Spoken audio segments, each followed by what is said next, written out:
Looking at how things are currently going on in Ghana, every African democratic leader should travel to Ghana to His Excellency the President of Ghana, John Dramani Mahama, for advice. The day Nigeria gets it right, that is the day Africa wakes up. I don't need social media anymore. They abuse a hell out of me.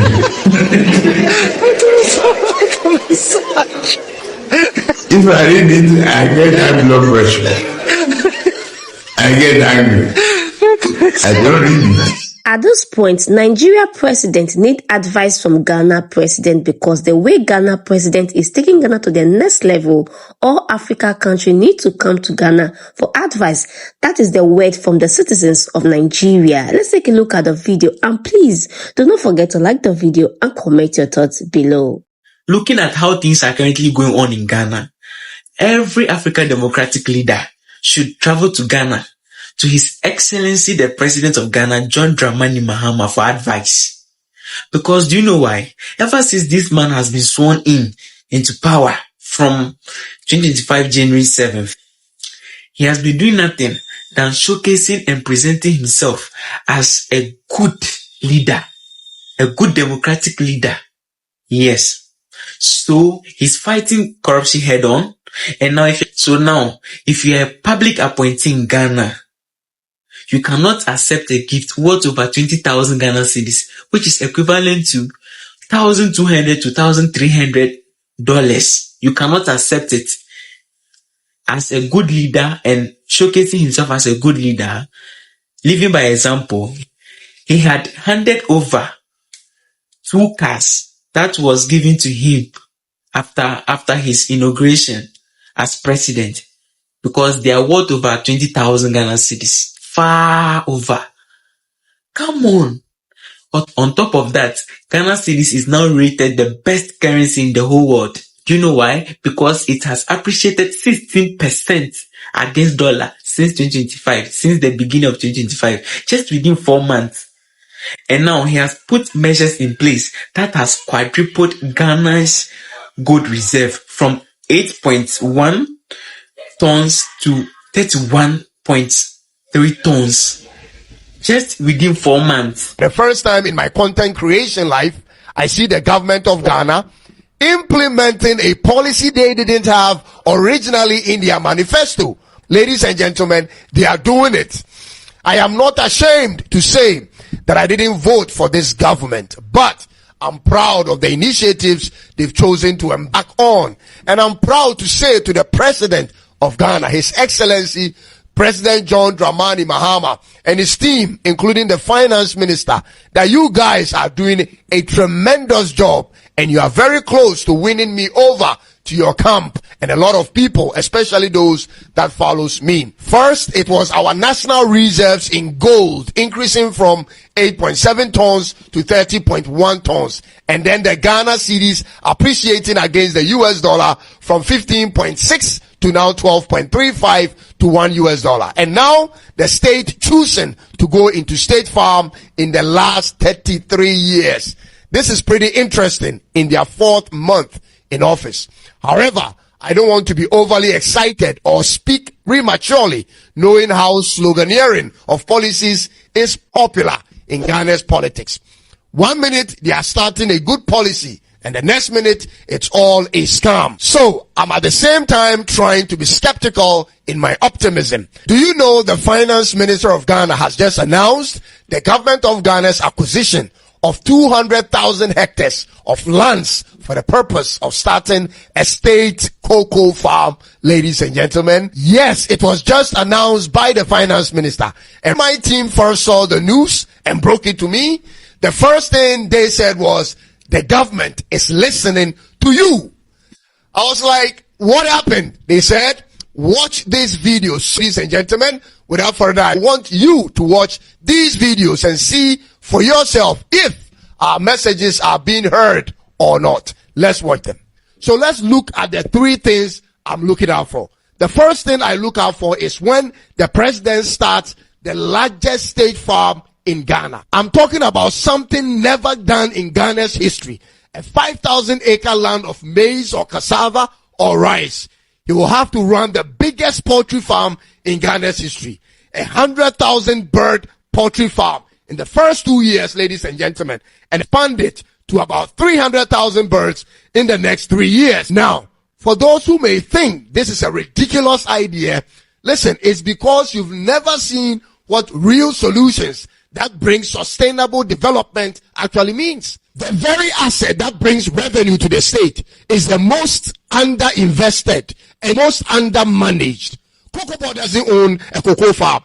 The Agric Ministry doesn't own a cocoa farm. The regional ministries don't have one.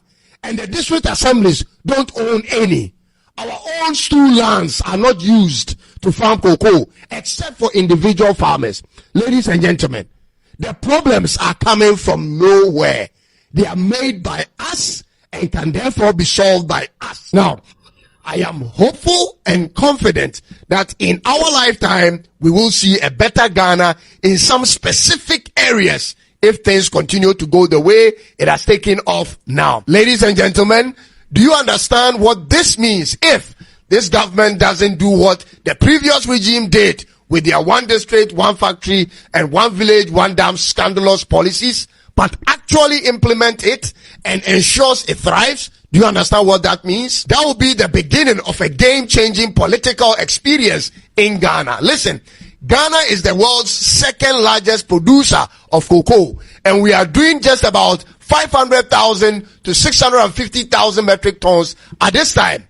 And this policy actually materializes and takes us up to about 1 million or 1.5 million metric tons in 5 years, as the government is mentioning.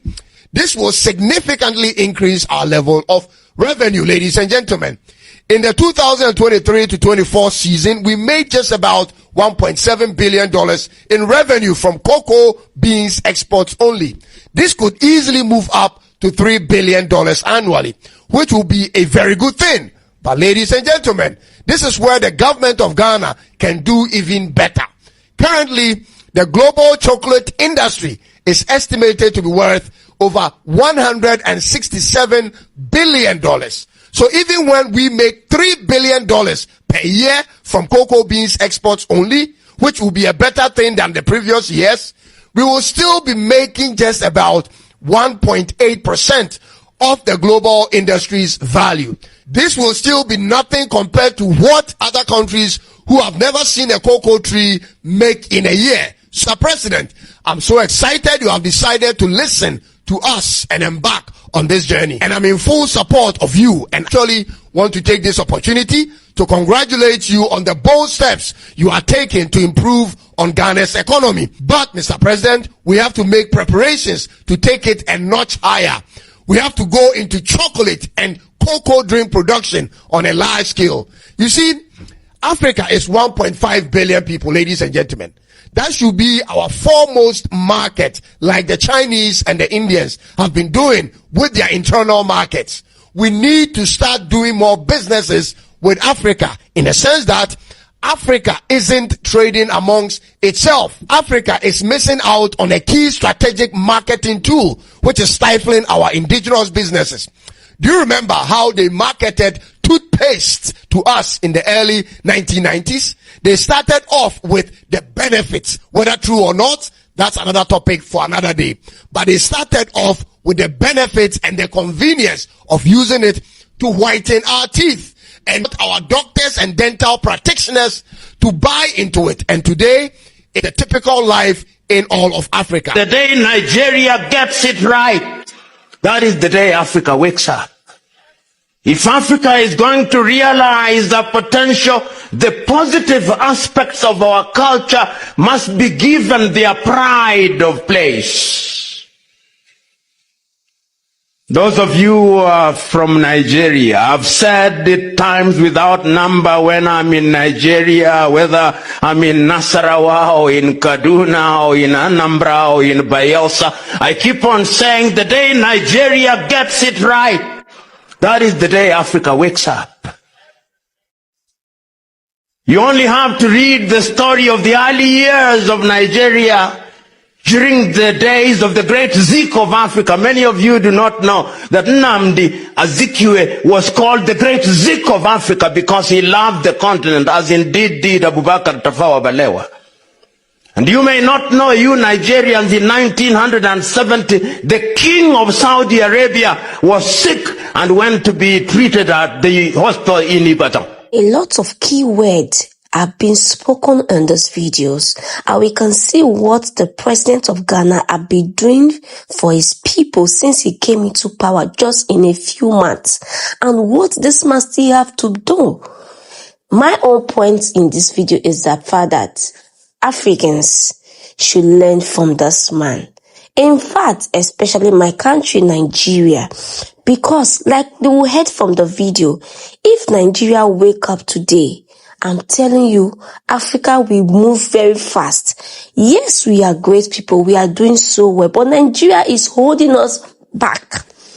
If Ghana is doing so well, Burkina Faso is doing excellently well, why can't Nigeria also start working?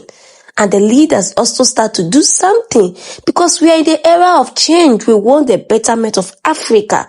We want to stand on our feet again. So Nigeria is what is holding us back. So I pray the leaders should wake up.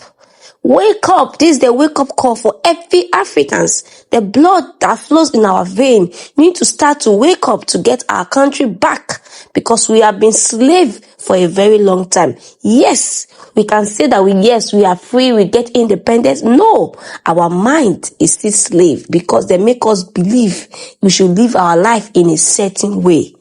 That is my view, because I know a lot of the things we are doing in Africa, we are not supposed to be doing these things, because in our mind, in our self-conscious mind, we are still slaves. It's time for we to wake up and stand on our feet. And Nigerians, our leaders, please, it's a time for a wake-up call.